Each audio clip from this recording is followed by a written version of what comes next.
আজি দুদিনৰ আগত অসমৰ এগৰাকী বহু বলকি আৰু মিছা কথাৰ আশ্ৰয় লৈ ৰাইজক বিপথে পৰিচালনা কৰাত সিদ্ধহস্ত বিধায়ক অখিল গগৈয়ে অসমৰ এটা শক্তিশালী সন্মানীয় বৰ্ণাঢ্য জনগোষ্ঠীৰ কৃষ্টি সংস্কৃতিক আমাৰ চৰকাৰখনে তুলি ধৰাৰ প্ৰয়াসেৰে আয়োজন কৰা ঝুমুৰ বিনন্দিনীৰ সম্পৰ্কত এক বিৰূপ মন্তব্য প্ৰদানেৰে এই সমাজখনক ভেঙুচালি কৰাৰ লগতে অসন্মান কৰাৰ কাৰ্যত লিপ্ত হোৱা আমাৰ দৃষ্টিগোচৰ হৈছে।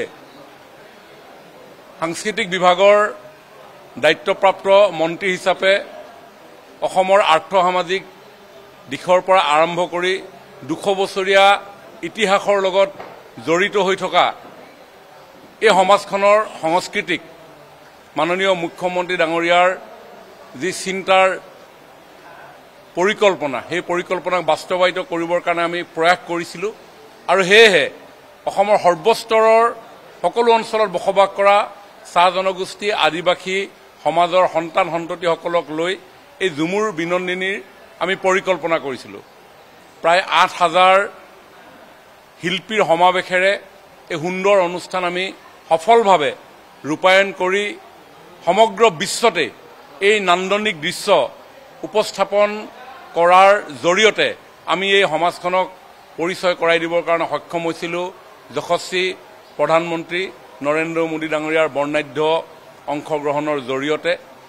কিন্তু তাৰ দুদিন পিছতে আমি দেখিছোঁ যে অখিল গগৈ বোলা বিধায়কজনে এটা অভিযোগ দিছে যে প্ৰায় 6000তকৈও অধিক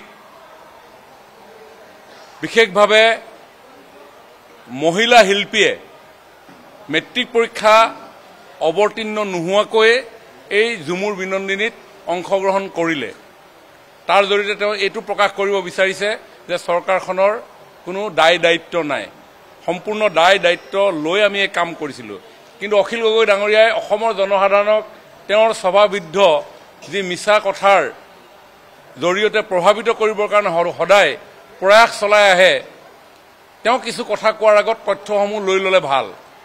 মই অসমৰ ৰাইজৰ জ্ঞাতাৰ্থে দুটামান তথ্য দাঙি ধৰিব বিচাৰিছোঁ যে আমাৰ এই ঝুমুৰ বিনন্দিনীত সৰ্বমুঠ সংখ্যা আছিল 7996 গৰাকী, 8000লৈ 4 গৰাকী কম।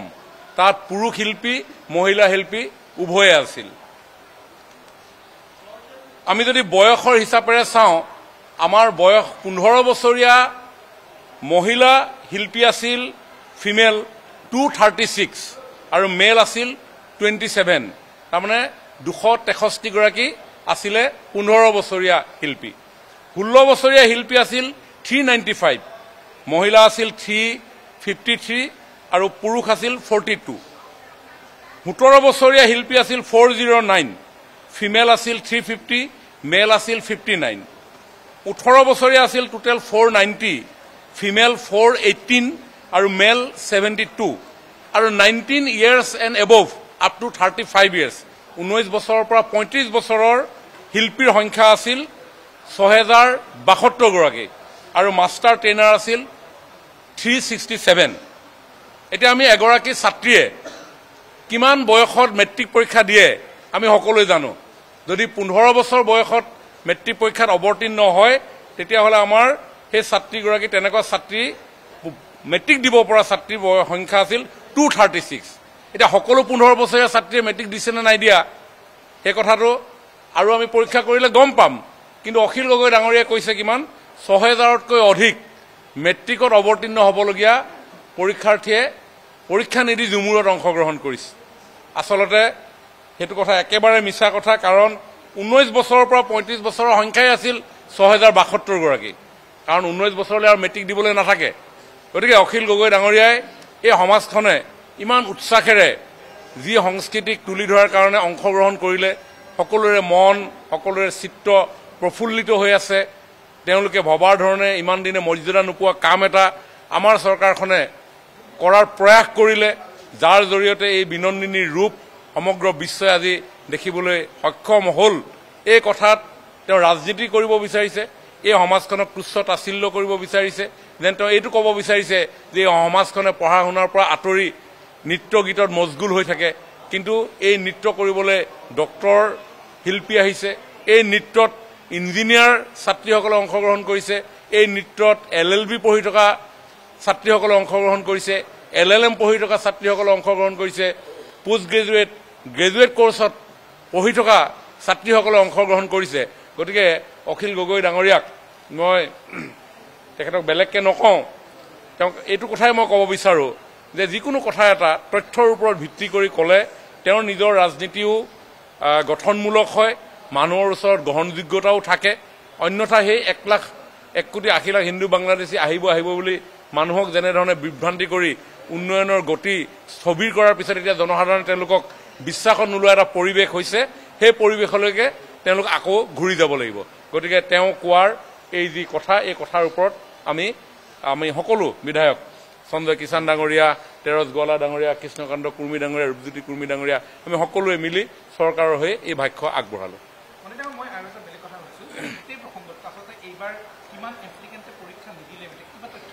নাই, 2-1 ক'ৰবাত থাকিব, মই আপোনাৰ হিচাপটো দিলোৱেই। আপোনাৰ এবভ 16 years ডেফিনেটলি সকলোৱে মেট্ৰিক পৰীক্ষা দিয়া, আৰু বিল' 16 years মানে 15 yearsৰ আমাৰ টোটেল পাৰ্টিচিপেণ্ট আছিলে 236, অনলি 236 ফিমেল আৰু মেল 27। গতিকে এই 236ৰ ভিতৰতে হ'ব। গতিকে এইটো যদি হিচাপটো লাগে মেট্ৰিক পৰীক্ষা তেওঁলোকে দিছে নে নাই দিয়া, এইটো কাইলৈ আমি হিচাপটো দি দিম। গতিকে মানুহক বিভ্ৰান্ত কৰিবৰ কাৰণে অখিল গগৈয়ে কৈছে তেওঁৰ কথাৰ কোনো ভেলুৱে নাই। এই বিধানসভা যেতিয়া চলি থাকে কোনো কথাতেই কোনো গুৰুত্ব নিদি সময় অপচয় বাৰে বিং কৰা কথা লৈ তেওঁ দৃষ্টি আকৰ্ষণ কৰিব বিচাৰে। গতিকে এই দৃষ্টি আকৰ্ষণ কৰি এতিয়া তেওঁ যে মুখ ঠেকেচা খালে সেই কথাটো আজি ক্লিয়াৰ হ'ল। আৰু বাকী 236ৰ কিমানে মেট্ৰিক দিছে অহা কাইলৈ আপোনালোকক জনাই দিম।